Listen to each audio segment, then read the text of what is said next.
All right, ladies. I am here tonight on the show. I don't know what the hell happened to the damn camera. I mean, to the computer. The microphone broke tonight.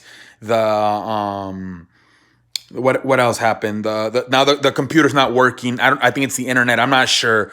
I don't know what the hell's happened. It has not been a good day tonight. The microphone broke. Now the damn computer's not working. But anyways, ladies and gentlemen, I am here to do. I'm just gonna do a quick video format. I'm not gonna read the comment section.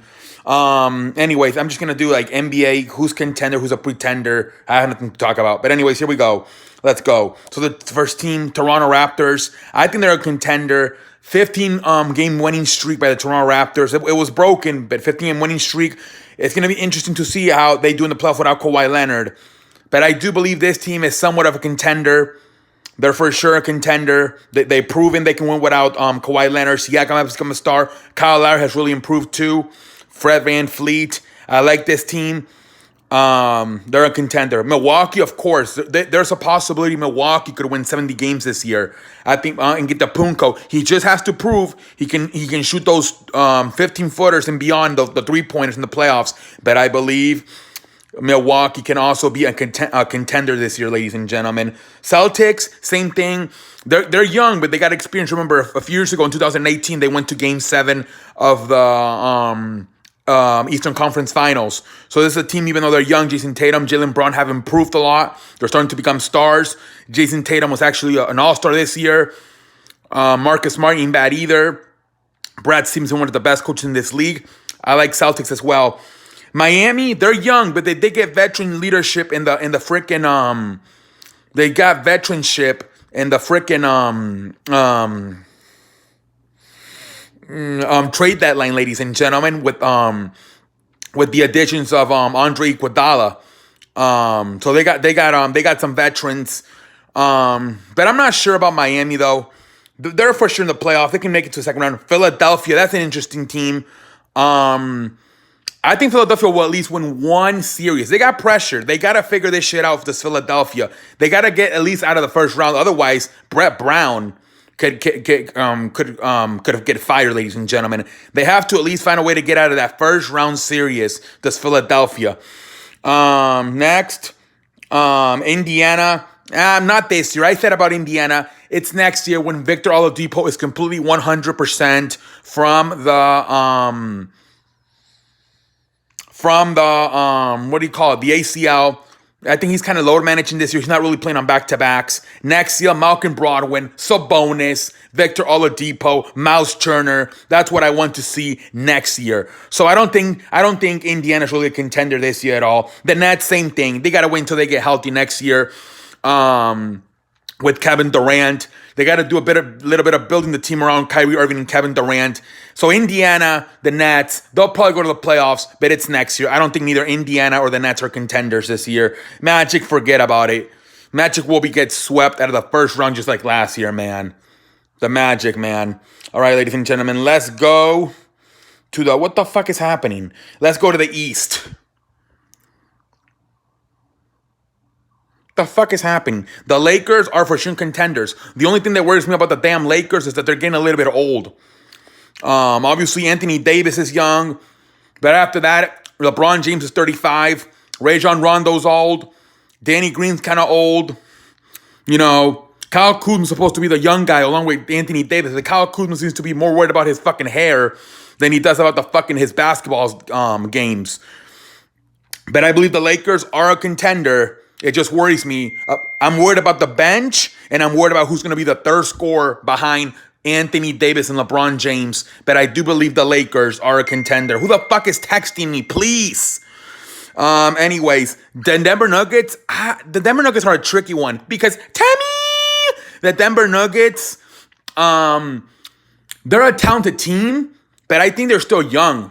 I saw that game last week versus the Lakers. Nobody won it at the end. Jokic didn't win the ball at the end. Neither did Jamal Murray. I think neither of them are even 25 years old. They're a pretty young team. So I mean, they're a top 3 seed, but I don't know if they're contenders, man. I think they're way too young. Who's the dog that's going to take it over the game late in the game? I didn't see it from Jokic or Jamal Murray last week versus the Lakers, man. I thought they got a little bit shy at the end.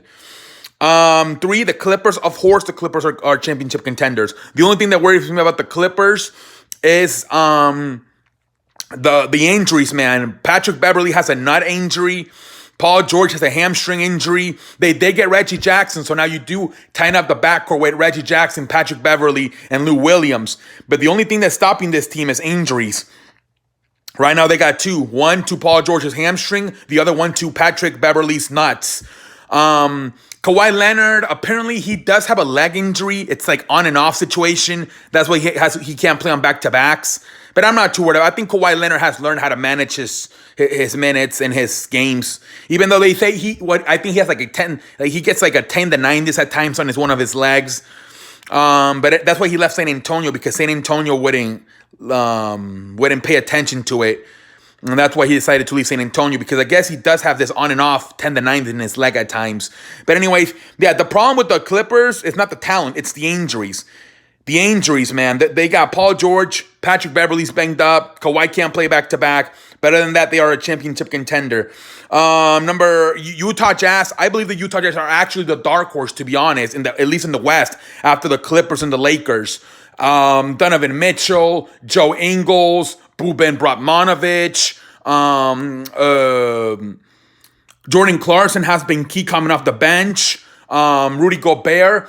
They got snipers. They can get hot from that three-point line, and they can be done by 5, and then they can be up by 15. They got snipers that can really shoot a lot of threes, and Boban Bogdanovic and Joe Ingles, and even Donovan Mitchell. So I do like Utah. I really do. I believe it's for some reason the Clippers or the Lakers, one of those two, does not make it to the Western Conference Finals. I believe Utah will be the team that could replace them. Houston, I'm not sure. I think I think this Houston team is not a good. Houston is always their bread and jelly is their 3-pointers, and I don't think this year they're that good of a 3-pointer team. They seem to be better this year at driving it into the hole, laying it in, attacking the paint. I don't think their 3-point shooting is as good this year as it was in the past. They're already bad on defense. They literally let their best defender go, Clint Capella, to get another 3-point shooter in Robert Connington. Because they're not a very good they're not a very good 3-point shooting team. They're just not, at least not to what they were a few years ago. And they can't play defense. I think they have enough talent to possibly. The problem with Houston is that they would have to play Utah right now in the first round. Utah's gonna beat them in the first round. So I don't know. Houston better They could get it. They could be out in the first round, because if they got to play Utah in that first round, I think Utah's beating them. I think Utah's better. They're better defensively. Who the hell's gonna defend Rudy Gobert from the Houston? But Houston could be in trouble in that first round. So they're not championship contenders at all. The Thunder, they're a nice story. They're like the Cinderella story. They've been the surprise team. Chris Paul, Alexander Gilchrist, Danilo Gallinari, but they're not a championship contender. They're overachieving. They're probably gonna get swept. Well, they're not gonna get swept, but they would have to play the Clippers right now, so it's not good for them. Mavericks, same thing. They're too young. They gotta keep improving their damn defense. Luka Doncic keeps spraining his ankles, man. Dude, man, come on, Luka. You gotta stay healthy. You gotta drink some milk. It seems like Kristaps Porzingis seems to be a better player when Luka Doncic is not playing, so that could be a problem. They have to kind of learn how to balance it out between Kristaps Porzingis and Luka Doncic. They have to learn how to balance that out a little bit better, because I do think Kristaps Porzingis' numbers do go way up when Luka's not in the lineup. And then Memphis, they're not a championship contender. Portland Trailblazers, they should be at least a playoff team, but they're out looking at San Antonio Pelicans. So look, at the end of the day, we all know it's going to be Clippers, Lakers, or Milwaukee. One of those 3 teams will be holding the trophy in June. I believe Clippers, Lakers, and Milwaukee are the favorites, but I believe a team like Utah could be the dark horse. Maybe Boston. I think Miami it's still a little bit too young. I'm not sure about Miami. They did get Andre Iguodala, so that could help. But I'm not sure about Miami, man. I'm still not sure. But yeah, ladies and gentlemen, I have to say, I was not really focused on this video. You know, I'm not used to filming on my phone, but I don't know what the fuck happened to my computer. Hopefully it's working tomorrow. But anyways, until next time, holla at your boy.